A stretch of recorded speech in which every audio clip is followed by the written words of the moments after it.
Tu as une semaine pour déguerpir, a ricané ma sœur Gaëtane de l'autre côté de la table, sa voix dégoulinante de ce mépris aristocratique qu'elle affectionnait tant.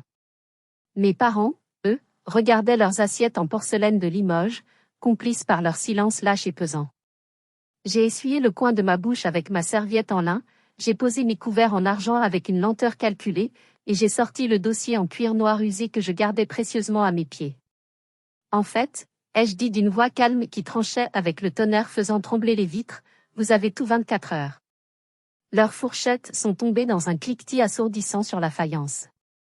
Mais pour comprendre comment nous en sommes arrivés à cette exécution sommaire un soir de Noël, il faut remonter quelques heures en arrière, au moment où j'ai franchi le seuil de cet enfer pavé de bonnes intentions. Avant de vous plonger dans les détails sordides de cette soirée qui a changé ma vie, je voudrais prendre un instant pour vous demander quelque chose. Je sais que je ne suis pas la seule à avoir vécu l'injustice familiale. Alors, dites-moi en commentaire depuis quelle ville ou quel pays vous écoutez mon histoire, et quelle heure il est chez vous. Savoir que vous êtes là, avec moi, me donne la force de continuer ce récit difficile. Il était 19 heures passées de quelques minutes lorsque les pneus de ma vieille Peugeot 206 ont crissé sur le gravier de l'allée. Dehors, la tempête faisait rage avec une violence typique de la côte d'Émeraude en hiver. Les vagues de l'Atlantique, grises et écumantes, s'écrasaient contre les remparts de Saint-Malo avec un bruit de canon, et mes essuie-glaces luttaient frénétiquement pour balayer la pluie glaciale qui s'abattait sur le pare-brise. Mais honnêtement, ce froid extérieur, aussi mordant soit-il, n'était rien comparé au gel absolu que je ressentais dans mes entrailles à l'idée de ce qui m'attendait.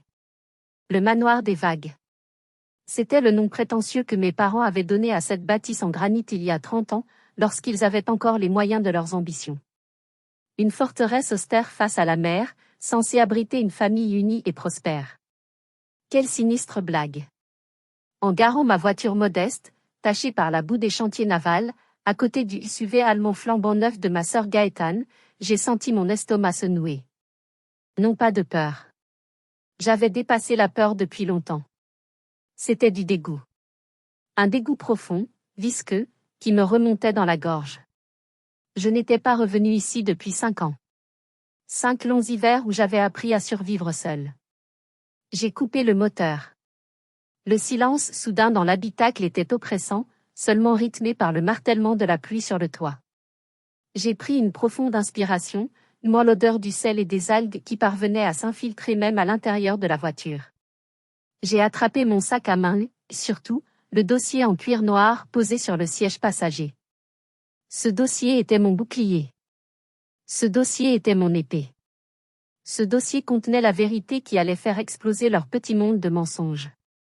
J'ai couru sous la pluie jusqu'au porche, protégeant les documents contre ma poitrine. En entrant dans le hall, l'odeur m'a frappé de plein fouet, réveillant des souvenirs que je pensais enfouis. Un mélange complexe d'encaustique pour les meubles anciens, de bois de cheminée, d'aiguilles de sapin frais, par-dessus tout, le parfum entêtant, presque agressif, de Chanel numéro 5 que Gaëtane portait comme une armure olfactive. Le sapin immense trônait au centre du vestibule, décoré avec une précision chirurgicale. Des boules dorées, des guirlandes scintillantes, pas une branche qui dépassait. Tout était parfait. Tout était faux. Tout était une mise en scène pour un public qui n'existait pas. Tiens, voilà l'enfant prodigue, a lancé une voix aiguë et faussement enjouée depuis le salon. Gaëtane est apparue dans l'encadrement de la double porte. Elle tenait une coupe de champagne en cristal à la main, ses doigts manucurés de rouge en serrant le pied délicat du verre. Elle portait une robe en soie vert émeraude qui moulait sa silhouette, une tenue qui devait coûter l'équivalent de 3 mois de mon ancien salaire de manutentionnaire. Elle m'a scanné de la tête aux pieds, son regard s'attardant avec dédain sur mes bottines confortables, mon jean noir et mon manteau d'hiver fonctionnel. « Tu es en retard, Servane », a-t-elle dit sans m'embrasser, sans même esquisser un sourire de bienvenue. « Et s'il te plaît, par pitié, laisse tes chaussures boueuses dans le sas d'entrée. Je viens de faire polir le parquet en chêne par une entreprise spécialisée. On n'est pas dans tes entrepôts de camionneurs ici, essaie de respecter un peu le standing de cette maison. » J'ai obéi sans un mot. J'ai retiré mes bottines lentement. Non pas parce qu'elle me l'ordonnait comme on parle à une domestique, mais parce que je respecte cette maison. Je respecte ces pierres et ce bois bien plus qu'elle ne le fera jamais.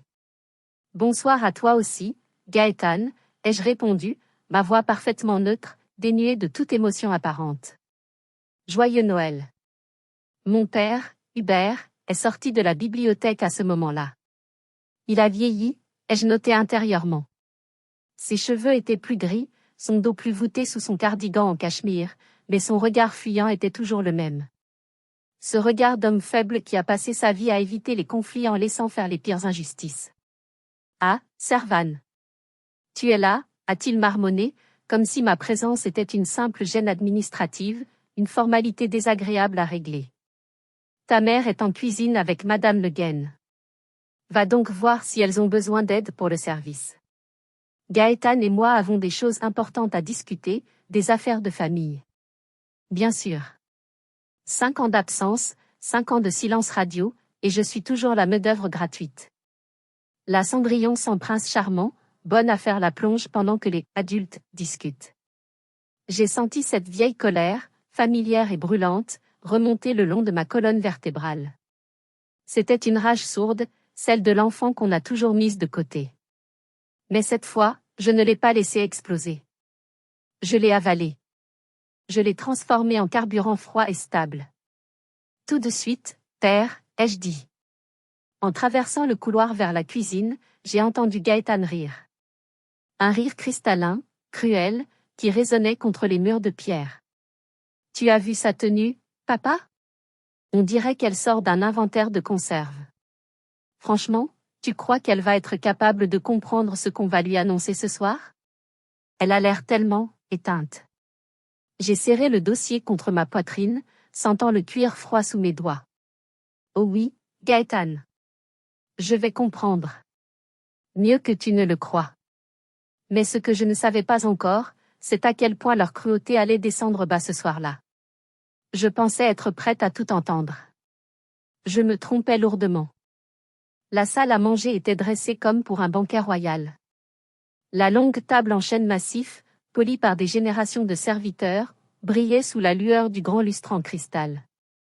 La nappe était d'un blanc immaculé, la porcelaine de Limoges étincelait, et les verres en cristal de Baccarat attendaient d'être remplis de grands crus. C'était une scène de théâtre parfaite pour une famille parfaite. Sauf qu'il n'y avait pas d'invités. Juste nous 4. Les 4 cavaliers de l'apocalypse familiale réunis pour la première fois depuis le drame. Ma mère, Béatrice, s'agitait nerveusement sur sa chaise Louis XVI. Elle n'osait pas me regarder dans les yeux. Elle complimentait excessivement la décoration, le vin, la météo, n'importe quoi pour combler le silence pesant et mortel qui régnait entre les bruits de couvert. Elle avait toujours été comme ça, ma mère. Une autruche qui se cache la tête dans le sable, préférant ignorer la réalité plutôt que de l'affronter. Ce foie gras est divin, n'est-ce pas? A-t-elle lancé d'une voix trop aiguë, presque hystérique. Gaëtan l'a fait venir directement d'un petit producteur du Périgord.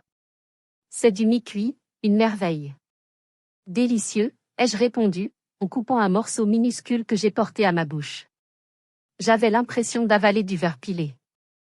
Le goût riche et gras me donnait la nausée. Hubert, mon père, a vidé son verre de Bordeaux d'une traite avant de se racler la gorge bruyamment. C'était le signal. Je connaissais ce tic. Il le faisait toujours avant d'annoncer une décision qu'il savait impopulaire ou injuste. Le spectacle allait commencer. Servan, a commencé Gaëtan, en posant ses couverts avec une lenteur calculée, comme un prédateur savourant l'instant avant l'attaque. Elle a souri, ce sourire de requin qu'elle avait perfectionné depuis l'enfance pour manipuler tout son monde. Nous parlions justement de toi avec papa et maman avant que tu n'arrives. De ton avenir. J'ai levé les yeux de mon assiette, plantant mon regard directement dans le sien. Vraiment? Je ne savais pas que mon avenir vous intéressait encore. La dernière fois qu'on en a parlé, vous m'avez dit que je n'en avais aucun.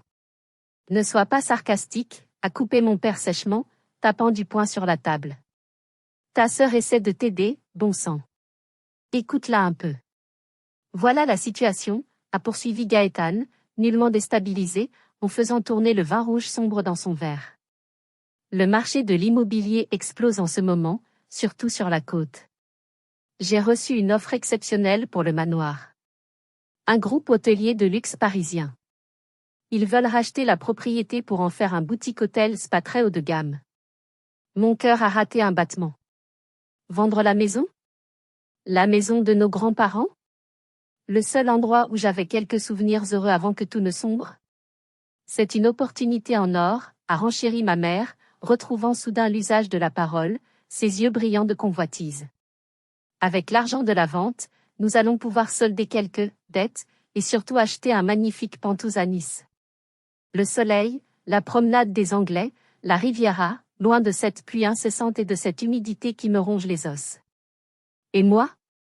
Ai-je demandé doucement, posant la question fatidique. Le sourire de Gaëtane s'est élargi, dévoilant des dents trop blanches. C'était le moment qu'elle attendait. Le coup de grâce. C'est là que ça se complique, ma chérie. Tu vois, le Penthous à Nice est sublime, mais il n'a que 3 chambres. Une suite parentale pour papa et maman, une chambre pour moi, et une chambre d'amis qui servira aussi de bureau pour mes affaires immobilières. Elle a fait une pause théâtrale, savourant son effet. Il n'y a pas de place pour toi, Servan. De toute façon, tu as ta vie ici, avec tes collègues du port. Tu ne te plairais pas sur la Côte d'Azur. Elle a fouillé dans son sac à main de créateur posé à ses pieds et a jeté un prospectus froissé sur la nappe blanche immaculée. C'était une publicité bon marché pour une résidence sociale située dans la zone industrielle de la banlieue de Rennes. J'ai pris la liberté de te trouver quelque chose de plus, adapté à tes moyens et à ton statut social, a-t-elle dit avec une fausse compassion qui me donnait envie de vomir. C'est un petit studio. C'est propre, c'est fonctionnel. Et c'est proche de tes entrepôts. Pratique pour ton travail avec les camionneurs, non? Mon père a hoché la tête, évitant toujours mon regard. C'est pour ton bien, Servan. Il est temps que tu voles de tes propres ailes. Tu as 32 ans. On ne peut pas te porter à bout de bras éternellement. Il est temps que tu dégages, a lâché Gaëtane, abandonnant soudain son masque de politesse. Sa voix est devenue dure, tranchante comme un rasoir. Tu es une tache dans le tableau, Servan. Tu nous rappelles des choses désagréables. On veut avancer. On veut briller. Et toi, tu es trop terne. Sans toi, nous serons enfin libres. J'ai regardé le prospectus minable. Puis j'ai regardé ma mère, qui détournait les yeux vers la fenêtre battue par la tempête. Puis mon père, qui se resservait du vin pour noyer sa lâcheté et sa honte. Et enfin Gaëtane, rayonnante de méchanceté pure, triomphante. Arrêtons-nous une seconde ici. Je veux vous poser une question très sérieuse. Mettez-vous à ma place un instant. Imaginez, votre propre sœur, soutenue par vos parents, vous jette dehors le soir de Noël comme un chien galeux, en insultant votre travail, votre vie et votre dignité. Que auriez-vous fait? Auriez-vous pleuré? Auriez-vous crié? Auriez-vous renversé la table? Dites-moi en commentaire ce que vous auriez ressenti à cet instant précis, je veux vraiment connaître votre réaction. Il pensait m'avoir brisé. Il pensait que la petite Servane sensible allait fondre en larmes et quitter la table en courant, comme elle l'avait fait 5 ans plus tôt. Il ne savait pas que la femme assise devant eux n'était plus la même. Le feu de la forge m'avait changé. J'ai pris le prospectus. Je l'ai plié soigneusement en 4. Et j'ai souri. Un sourire froid, sans joie. Je vois, ai-je dit. C'est très clair. Merci pour cette clarification. Mon calme olympien les a déstabilisés. Je l'ai vu dans leurs yeux. Gaëtane a froncé les sourcils, attendant une explosion, des pleurs, des supplications qui ne venaient pas. Mais à l'intérieur, mon esprit voyageait dans le temps, revisitant la source de tout ce mal. Je revoyais la scène d'il y a 5 ans. C'était aussi un soir d'hiver. J'avais 27 ans. Je travaillais alors dans l'entreprise familiale de comptabilité. J'étais studieuse, honnête, peut-être un peu naïve. Gaëtane, elle, jouait déjà à la grande dame, dépensant l'argent qu'elle ne gagnait pas, accumulant les dettes de jeu et les investissements hasardeux. Un soir, 5 000 € en liquide avaient disparu de la caisse noire que mon père gardait dans son bureau. Je me souviens de l'accusation. Gaëtane, en larmes des larmes de crocodile dignes d'un Oscar jurant ses grands dieux qu'elle m'avait vu prendre l'enveloppe. Je me souviens de la gifle de mon père. Le bruit sec de sa main contre ma joue, la brûlure instantanée, plus douloureuse que n'importe quelle blessure physique parce qu'elle venait de lui. Voleuse!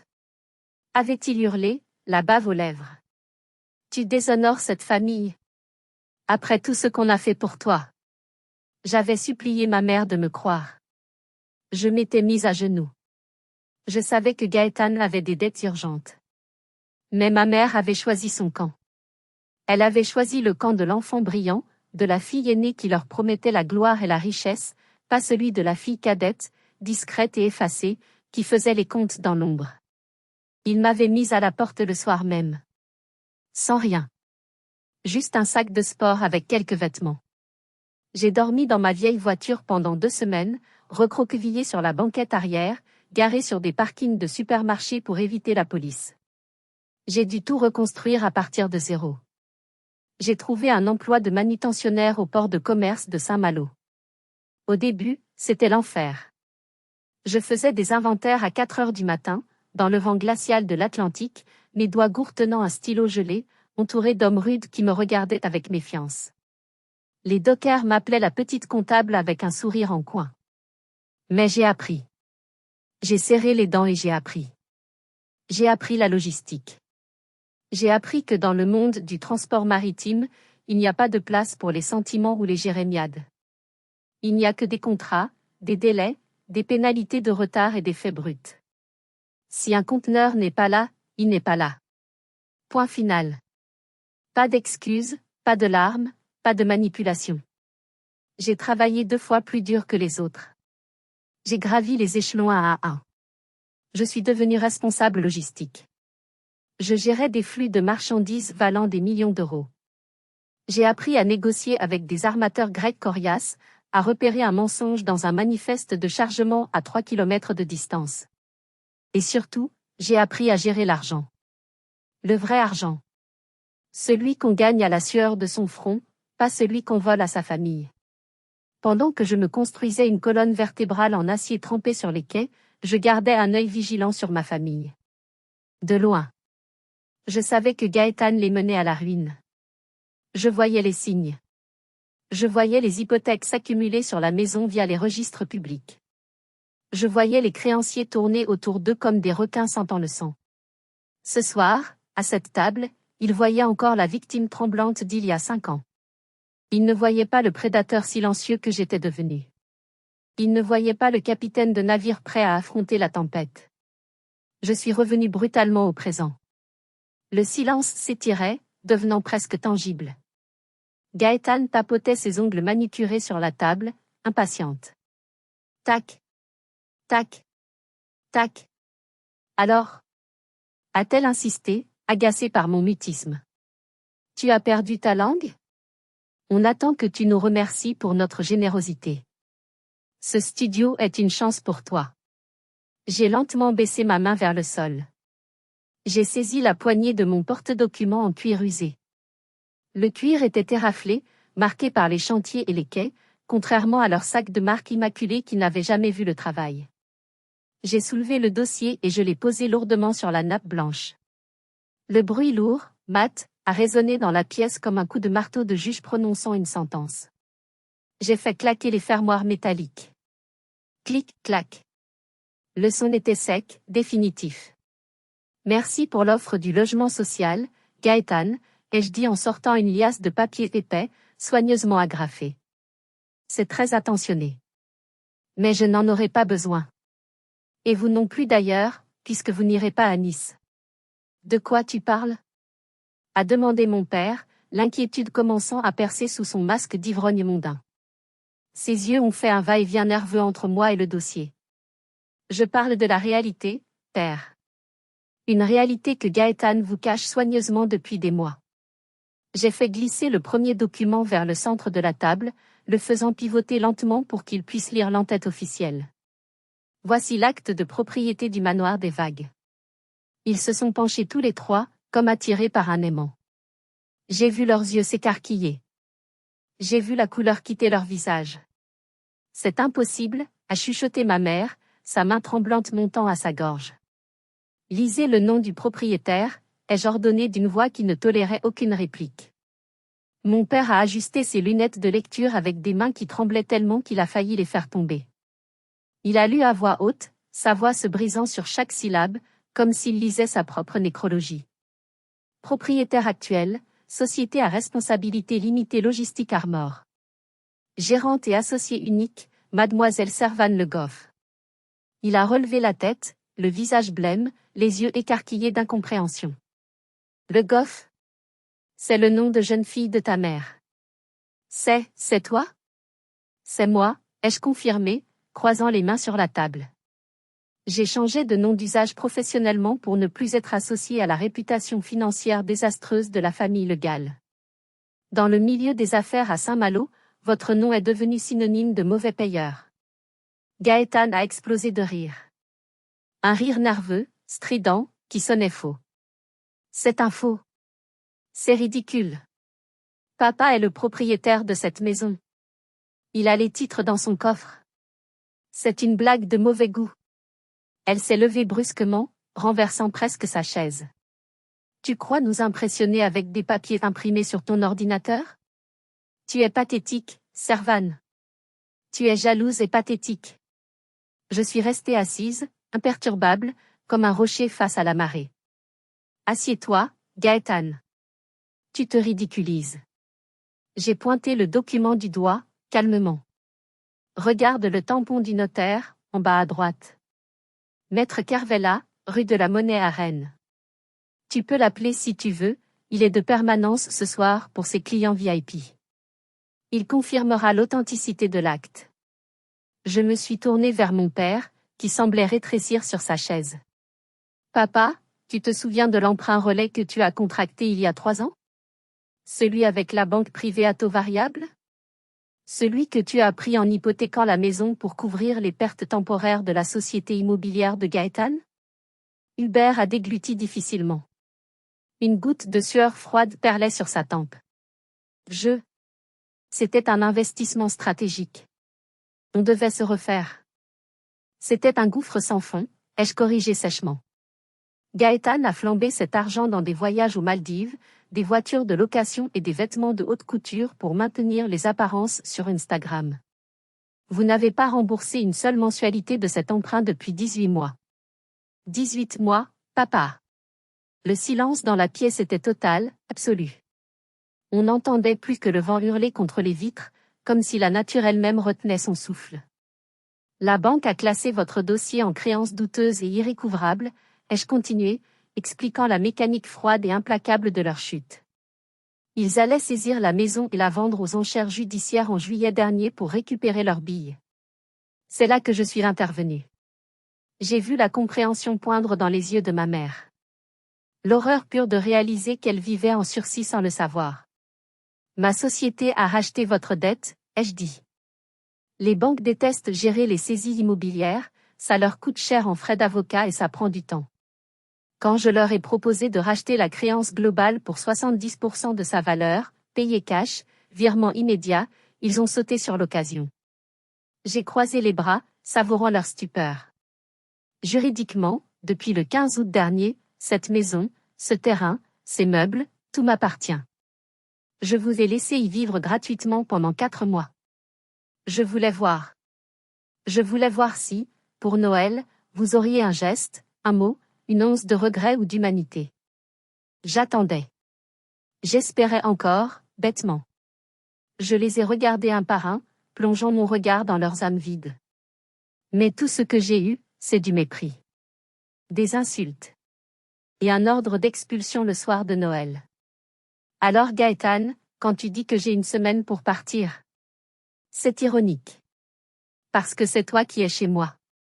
C'est toi l'invité indésirable. Et je ne veux plus de toi sous mon toit. Gaétane a frappé du poing sur la table, faisant teinter l'argenterie et renverser un verre de vin. La tache rouge s'est étalée sur la nappe blanche comme du sang frais. Tu mens. Tu ne peux pas nous mettre dehors. C'est notre maison. Et là, soudain, son visage s'est illuminé d'une lueur malveillante. Elle pensait avoir trouvé une faille. Elle pensait avoir une carte maîtresse dans sa manche. Tu es bête, ma pauvre fille, a-t-elle craché, retrouvant son arrogance. Tu as oublié un petit détail crucial. Nous sommes en décembre. Elle jubilait. Elle pensait m'avoir coincé dans les cordes. Elle s'est tournée vers nos parents avec un air triomphant, comme si elle venait de gagner au loto. Papa, maman, ne vous inquiétez pas. Elle bluffe. C'est une amatrice. Même si elle a racheté la maison, elle ne peut rien faire. C'est la loi en France. La trêve hivernale. Elle m'a pointé du doigt, son ongle rouge sans accusateur vibrant de rage. Du 1er novembre au 31 mars, il est strictement interdit d'expulser des locataires ou des occupants, même s'ils ne paient pas, même s'ils squattent. Tu ne peux pas nous toucher avant le printemps, ma petite Servane. Et d'ici là, mes avocats auront contesté la validité de ton rachat devant les tribunaux. On va te traîner en justice pour harcèlement. Mon père a semblé reprendre vie, gonflé par cet espoir soudain.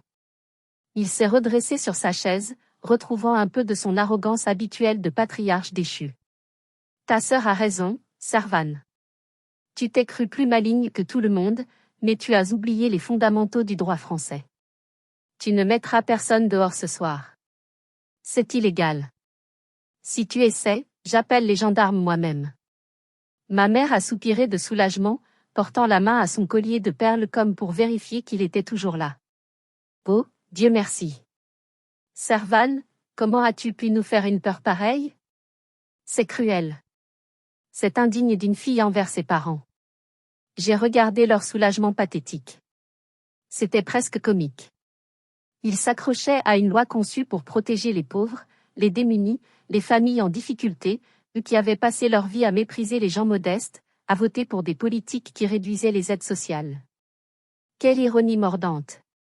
Vous avez raison, ai-je dit calmement, sans me départir de mon flegme. La trêve hivernale protège les occupants de bonne foi.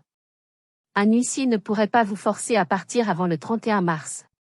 C'est la procédure civile standard. J'ai refermé le premier dossier lentement.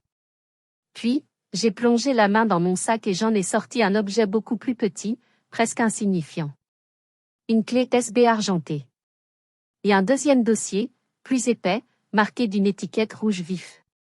Mais vous oubliez une chose fondamentale, ai-je murmuré, baissant le ton pour les forcer à se pencher vers moi, créant une intimité terrifiante.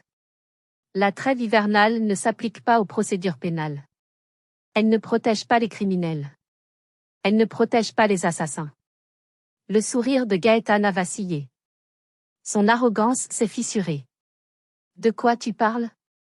On n'est pas des criminels. On a juste des problèmes de trésorerie. Ah non? Parlons de tante Yvette. À l'évocation de ce nom, la température dans la pièce a chuté de 10 degrés. C'était comme si un fantôme venait d'entrer et de s'asseoir parmi nous. Tante Yvette. La sœur aînée de ma mère. Riche, veuve, sans enfant. Elle était décédée 3 mois plus tôt, officiellement d'une crise cardiaque dans son sommeil, paisiblement. Yvette est morte de sa belle mort, a dit ma mère, la voix tremblante, ses yeux fuyant vers le coin de la pièce. Ne salis pas sa mémoire. Laisse-la reposer en paix. Gaëtan s'est occupé d'elle jusqu'à la fin, a ajouté mon père avec insistance. Elle a été dévouée. Elle allait la voir tous les jours. C'est pour ça qu'Yvette lui a tout légué dans son testament, par gratitude. Oui, parlons de ce testament, justement, ai-je dit. J'ai ouvert le dossier rouge. Un testament holographe, écrit à la main, daté de 2 jours avant sa mort. Un testament qui annule curieusement le précédent, celui qui léguait tout à la recherche contre le cancer et à la SPA et qui nomme Gaëtan légataire universel de toute la fortune. Et alors? A aboyé Gaëtan, mais je voyais une veine battre furieusement sur son cou, trahissant sa panique. Elle a changé d'avis. Elle m'aimait. C'est mon droit. Elle ne t'aimait pas, Gaëtan. Elle te tolérait. Et surtout, sur la fin, elle avait peur de toi. J'ai pris mon ordinateur portable posé sur le buffet, je l'ai ouvert et j'ai inséré la clé USB. L'écran s'est allumé, projetant une lumière bleutée sur nos visages. Vous savez, Yvette était devenue paranoïaque. Elle pensait que ses infirmières la volaient. Alors, 6 mois avant sa mort, elle m'a demandé en secret de faire installer des caméras discrètes dans sa chambre et son salon. Des caméras connectées au cloud, dont j'étais la seule administratrice. Le visage de Gaëtan est devenu blanc comme un linge. Ses lèvres tremblaient. Tu mens, a-t-elle soufflé, sa voix n'étant plus qu'un filet d'air. Tu veux regarder le film de famille de ce soir? Ai-je proposé avec un calme glacial. J'ai une séquence très intéressante datée du 24 septembre. 2 jours avant sa mort. C'est un long métrage captivant. J'ai tourné l'écran vers eux. J'ai appuyé sur la barre d'espace. Lecture. Sur l'écran, l'image était granuleuse, en noir et blanc, mais parfaitement claire. On voyait l'intérieur de la chambre de tante Yvette. Elle était allongée dans son lit médicalisé, faible, un masque à oxygène sur le visage. Gaëtan était là, debout à côté du lit. Dans la vidéo, le son était net. On entendait Gaëtan crier. Une voix déformée par la haine et l'avidité. Signe. Signe cette maudite feuille, vieille chouette. Tu nous dois bien ça après tout ce qu'on a fait pour toi. On a besoin de cet argent. On voyait Yvette, faible, repousser la feuille de la main. On voyait Gaëtan lui saisir le poignet de force, lui fourrer un stylo entre les doigts et guider sa main tremblante sur le papier. C'était de la violence pure. De l'abus de faiblesse caractérisé. Une scène insoutenable. Mais le pire était à venir. À la fin de la vidéo, après avoir obtenu la signature forcée, on voyait Yvette halter, suffoquée. Elle pointait sa table de nuit d'une main désespérée. Sur la table, il y avait son flacon de gouttes pour le cœur. Mais, mes gouttes, gémissait-elle.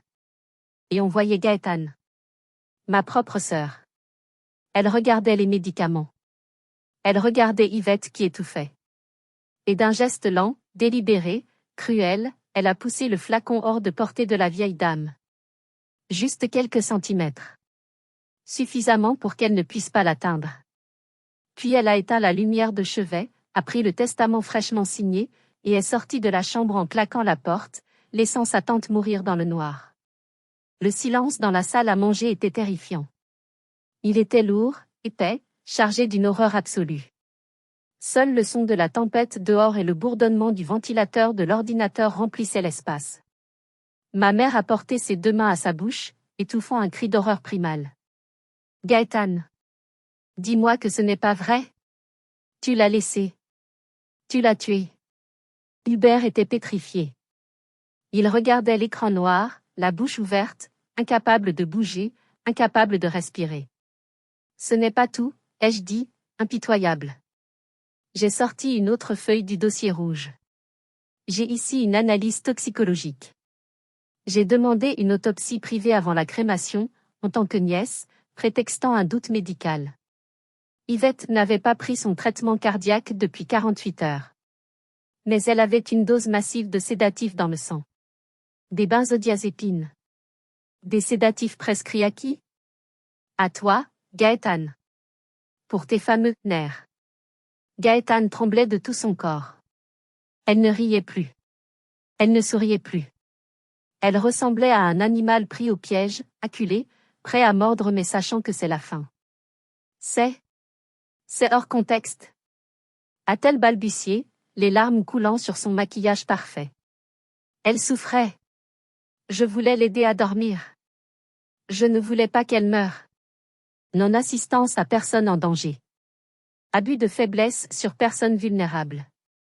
Faux et usage de faux en écriture. Et homicide involontaire, voire assassinat avec préméditation, ai-je énuméré froidement, comme si je lisais une liste de courses. C'est passible de la cour d'assises, Gaëtan. 20 ans de réclusion criminelle. 30 si le juge est sévère. Je me suis tournée vers mon père. Et toi, papa? Tu as contresigné le testament comme témoin, certifiant qu'elle était saine d'esprit et consentante. Tu as juré devant le notaire. Tu es complice. Tu as aidé à couvrir un meurtre pour de l'argent.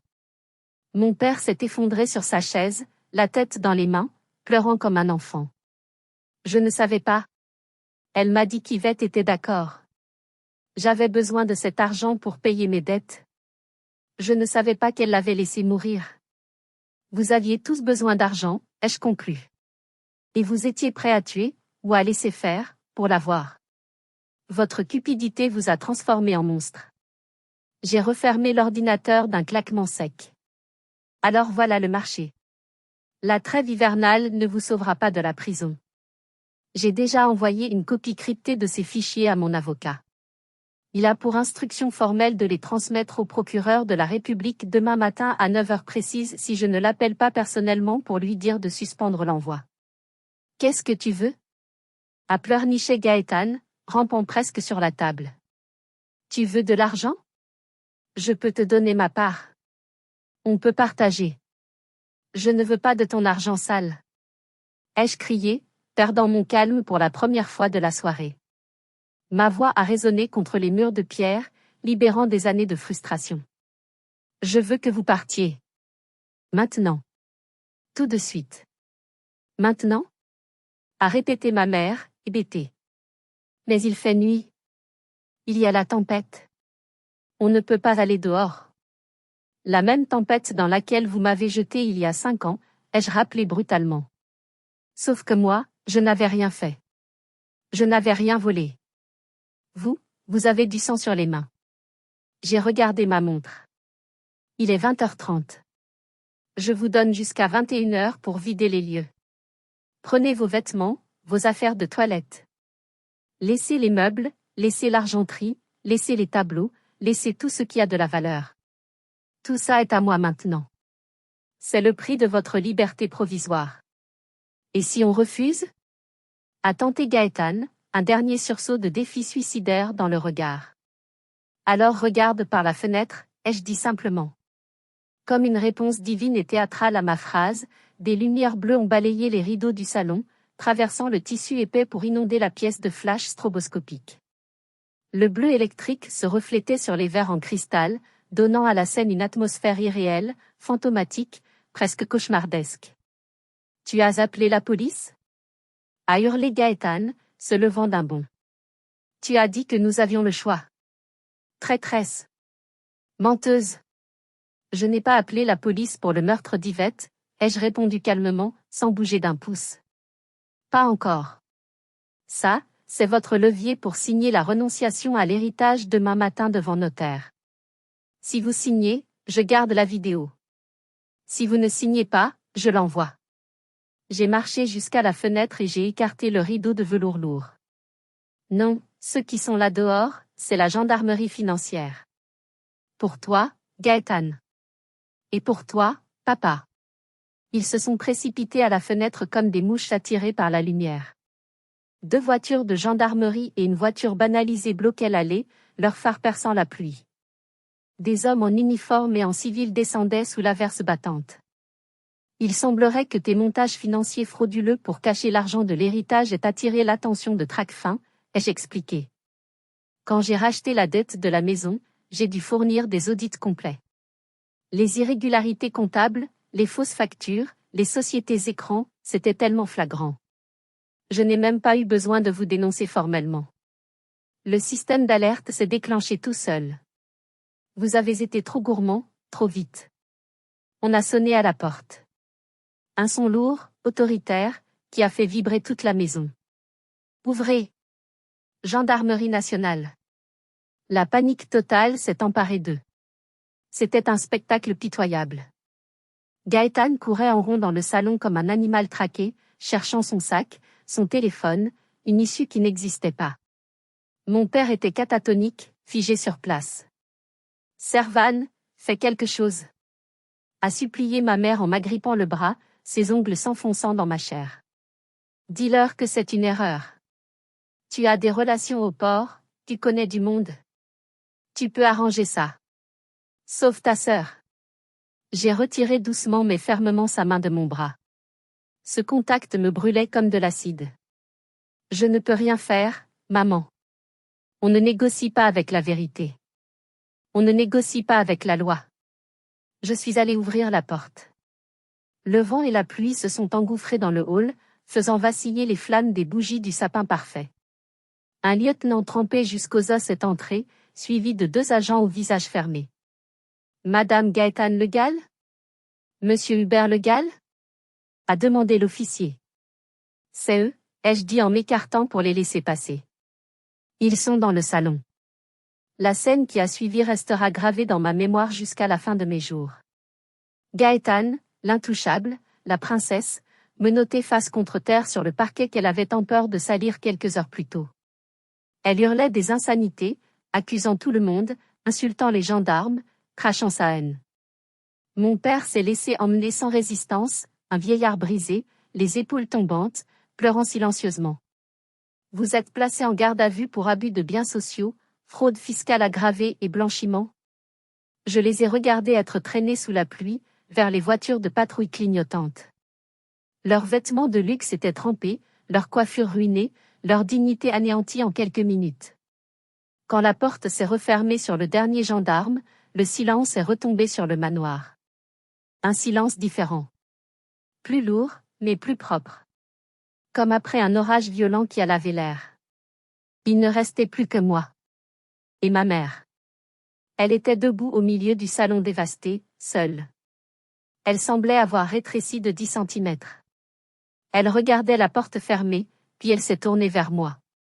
Ses yeux, maquillés de mascara qui coulait, étaient remplis de larmes noires. « Tu as détruit cette famille », a-t-elle murmuré. « C'est ta faute. Tout est ta faute. »« J'ai détruit cette famille ?» ai-je répété, incrédule, sentant un rire amer monter dans ma gorge. « Non, maman. J'ai juste allumé la lumière. La pourriture était là depuis des années. Vous avez construit cette famille sur des mensonges, des vols, du mépris et des apparences. Tout ce que j'ai fait, c'est arrêter de soutenir les murs qui s'écroulaient. J'ai laissé la gravité faire son travail. Elle s'est laissée tomber sur le canapé en velours, comme une poupée désarticulée. Qu'est-ce que je vais devenir? Hubert est parti. Gaëtane est parti. Je n'ai plus rien. Je suis seule. Elle a levé les yeux vers moi, et j'y ai vu un espoir fou, désespéré. Je peux rester ici, n'est-ce pas? Je suis ta mère, Servane. Je t'ai porté 9 mois. Je t'ai nourri. Je suis innocente, moi. Je n'ai rien signé. Tu ne vas pas me mettre à la rue? Pas ta propre mère? C'était le moment le plus dur. La partie de moi qui était encore la petite fille en manque d'amour, celle qui voulait juste que sa maman lui dise « je t'aime », voulait dire oui. Voulait la prendre dans ses bras et la consoler. Mais je savais que si je faisais ça, rien ne changerait. Elle continuerait à me manipuler, à me dénigrer, à attendre le retour de Gaëtane, à jouer la victime. Elle était le poison silencieux de cette maison. J'ai fouillé dans ma poche et j'en ai sorti une enveloppe blanche et un trousseau de clés simples. Tu ne peux pas rester ici, maman. Cette maison va changer. Elle va devenir un lieu de travail, un lieu de vie sain. Et franchement, je ne pense pas que nous puissions vivre ensemble après ce soir. Il y a trop de dégâts. J'ai posé l'enveloppe sur la table basse, à côté du verre de vin renversé. Voici les clés d'un appartement T2 à Pontorson. C'est petit, mais c'est propre, c'est calme et c'est meublé. J'ai payé 6 mois de loyer d'avance sur mon propre argent. Il y a aussi une carte bancaire prépayée avec 2000 € dessus pour tes premières dépenses et la nourriture. Elle a regardé les clés comme si c'était des insectes venimeux. Pontorson? C'est la campagne. C'est loin de tout. C'est un trou perdu. Je ne connais personne là-bas. C'est ce que je peux offrir, ai-je dit fermement, refusant de céder à son chantage affectif. C'est beaucoup plus que ce que tu m'as donné il y a 5 ans. Tu m'as laissé partir avec un sac poubelle, maman. Tu te souviens? Tu n'as même pas vérifié si j'avais de quoi manger ou où dormir. Tu as laissé ton mari me frapper et tu as regardé ailleurs. Elle a baissé la tête. J'avais peur de ton père. J'avais peur de tout perdre. Tu es une adulte. Tu as fait tes choix. Le silence est un choix. L'inaction est un choix. Maintenant, tu dois les assumer. J'ai appelé un taxi pour elle. Pendant les 20 minutes d'attente, nous n'avons pas échangé un seul mot. Elle a erré dans le salon, rassemblant quelques photos encadrées, ses bijoux, son manteau de fourrure qu'elle serrait contre elle comme une couverture de sécurité. Quand le taxi est arrivé, elle s'est arrêtée sur le seuil, la porte ouverte sur la nuit noire. Tu ne me pardonneras jamais? A-t-elle demandé, sans se retourner. Le pardon, c'est pour les erreurs, maman, ai-je répondu, ma voix se brisant légèrement. Ce que vous avez fait, c'était des choix délibérés et répétés. Adieu. Elle est montée dans le taxi. J'ai regardé les feux arrière rouges disparaître dans la nuit pluvieuse, emportant avec eux la dernière trace de mon ancienne vie. Je suis rentrée. J'ai verrouillé la lourde porte en chêne à double tour. J'étais seule dans le manoir immense. Le silence n'était plus effrayant. Il était apaisant. J'ai éteint les lumières du salon, laissant seulement les guirlandes du sapin clignoter doucement. Je suis allée dans la cuisine, je me suis versé un grand verre d'eau fraîche. J'ai vu mon reflet dans la fenêtre sombre. Je n'avais pas l'air triomphante. J'avais l'air fatiguée, cernée. Mais pour la première fois de ma vie, je me sentais en sécurité. Personne ne pouvait plus me faire de mal ici. J'ai passé la nuit de Noël seule, assise dans le fauteuil en cuir de mon grand-père, à écouter la tempête se calmer peu à peu, savourant chaque seconde de ma liberté retrouvée. Les mois qui ont suivi ont été un tourbillon juridique, médiatique et émotionnel. Gaëtan et mon père ont été placés en détention provisoire. Les preuves du dossier d'Yvette et les malversations financières massives étaient accablantes. Gaëtan a essayé de plaider la folie momentanée, mais les experts psychiatres ont conclu à une personnalité narcissique et manipulatrice, pleinement responsable de ses actes. Elle attend son procès en prison. Mon père, lui, a fait une petite attaque cérébrale en détention, ne supportant pas le choc carcéral. Il est maintenant dans une unité médicalisée pénitentiaire. C'est triste, oui. Mais c'est la conséquence directe de ses actes et de sa faiblesse. Quant à moi, j'avais un manoir à gérer. Et une vie à reconstruire. J'ai tenu ma promesse. J'ai vidé la maison de ses fantômes. J'ai vendu les meubles ostentatoires, les tableaux de chasse poussiéreux, les tapis persans hors de prix. J'ai tout vendu aux enchères et j'ai donné l'intégralité de l'argent récolté à la Ligue contre le cancer, en mémoire de tante Yvette. C'était ma façon de purifier l'argent sale. Puis, j'ai commencé les travaux. J'ai fait abattre les cloisons sombres qui compartimentaient la maison. J'ai fait installer de grandes baies vitrées modernes pour laisser entrer la lumière brute de la Bretagne. J'ai voulu que l'air circule, que l'énergie change, que la maison respire enfin. 3 mois plus tard, au début du printemps, le manoir des Vagues n'était plus le mausolée sombre de la famille Le Gall. C'était devenu le siège social de ma société, Logistique Armor. Mais je ne voulais pas juste des bureaux. Je voulais donner du sens à ce lieu. Le rez-de-chaussée a été transformé en centre de formation. J'ai lancé un programme intitulé « Cap vers l'avenir ». Nous formons des jeunes en difficulté, des sortants de l'aide sociale à l'enfance, ceux que la société rejette, au métier de la logistique et du transport maritime. Je leur donne une chance, un métier, une fierté, comme le port m'a donné une chance quand j'étais au fond du trou. Et j'avais besoin de quelqu'un pour gérer cette grande maison. Quelqu'un de confiance, quelqu'un qui avait du cœur. Un matin d'avril, j'ai vu arriver une petite voiture familière dans l'allée. C'était Madame Le Guen, l'ancienne gouvernante de mes parents. Celle qu'ils traitaient comme un meuble invisible. Celle qui, en secret, m'avait glissé un sandwich et un billet de 50 € le soir où j'avais été chassée, risquant sa place pour m'aider. Elle est sortie de la voiture, hésitante, regardant les changements avec des yeux ronds. « Bonjour mademoiselle Servan », a-t-elle dit timidement. « Vous vouliez me voir ? J'ai reçu votre lettre. Bonjour madame Le Guen. Et s'il vous plaît, appelez-moi Servan. Vous n'êtes plus mon employé de maison. » Je lui ai fait visiter les lieux. Elle n'en revenait pas.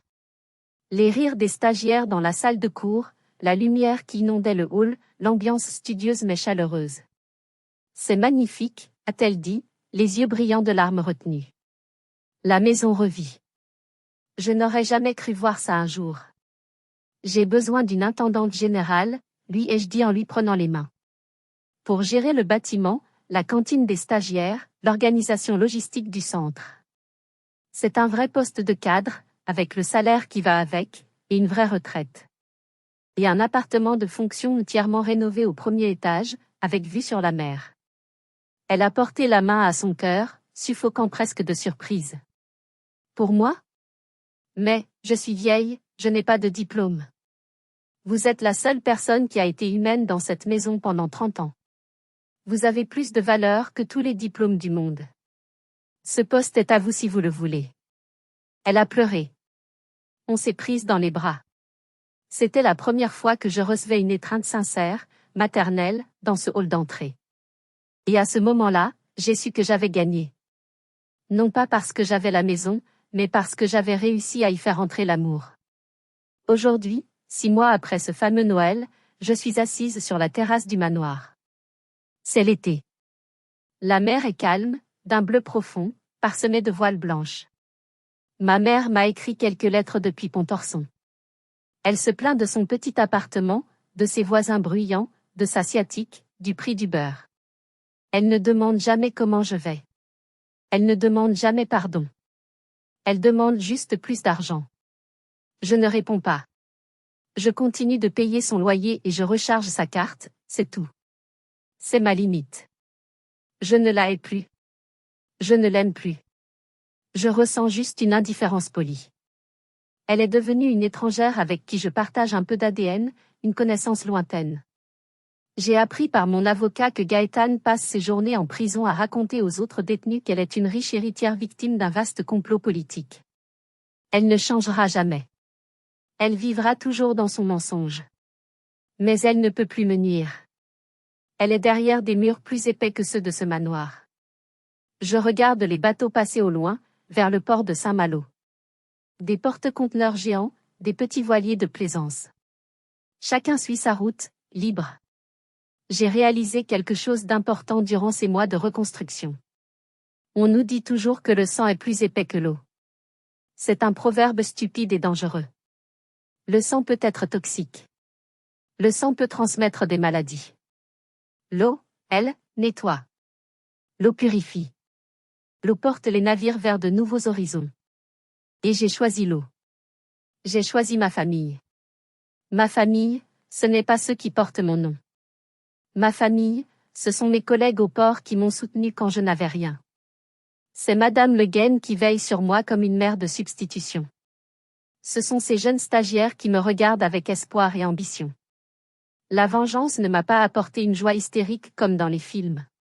Je n'ai pas dansé sur les ruines de ma famille avec un verre de champagne. Ce que j'ai ressenti, c'est quelque chose de beaucoup plus profond, de beaucoup plus durable et précieux, la paix. La sérénité absolue de savoir que justice a été rendue. Que les méchants ont perdu et que, pour une fois, la fille qui travaillait dur dans l'ombre a gagné. J'ai pris une gorgée de café. Le soleil me chauffait le visage.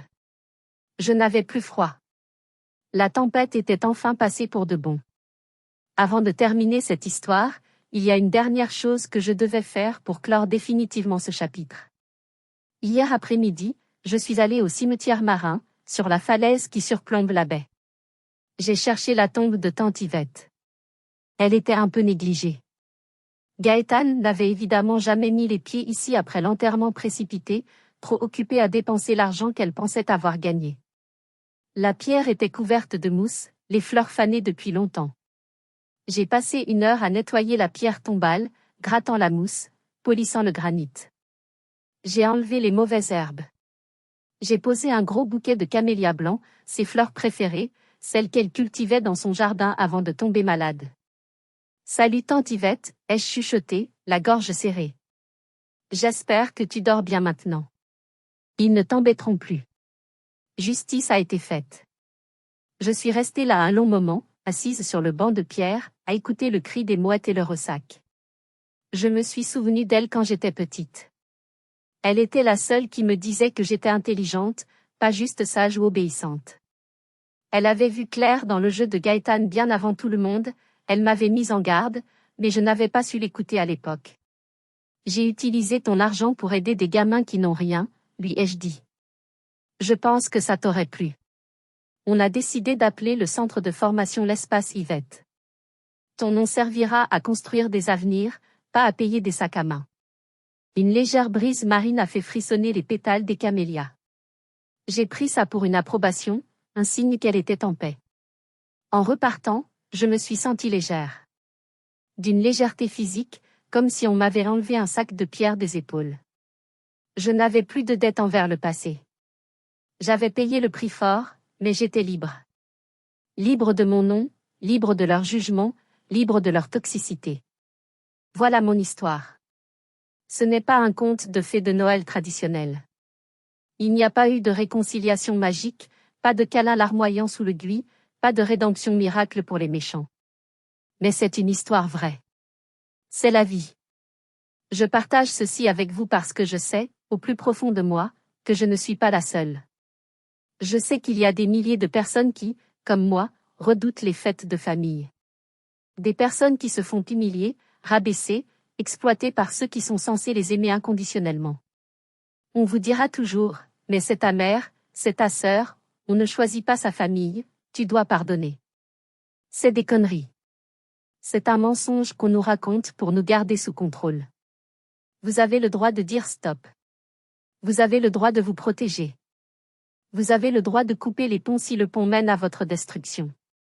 Ne laissez personne vous faire croire que vous méritez d'être traité comme un paillasson, juste parce que vous partagez le même patrimoine génétique ou le même nom de famille.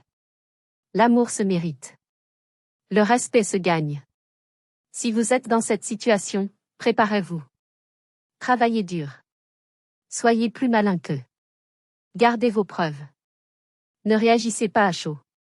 Et le moment venu, ne criez pas, ne pleurez pas, sortez vos dossiers. Et reprenez votre vie. Merci d'avoir écouté mon histoire jusqu'au bout. Si elle vous a touché, ou si elle vous a rappelé votre propre vécu, s'il vous plaît, mettez un j'aime sur cette vidéo. Ça aide énormément la chaîne à faire connaître ces histoires. Et surtout, abonnez-vous pour ne pas rater les prochains récits de justice et de résilience. Je lis tous vos commentaires, alors partagez votre expérience. Avez-vous déjà dû couper les ponts avec un membre toxique de votre famille? Comment vous êtes-vous senti après? Coupable ou libéré?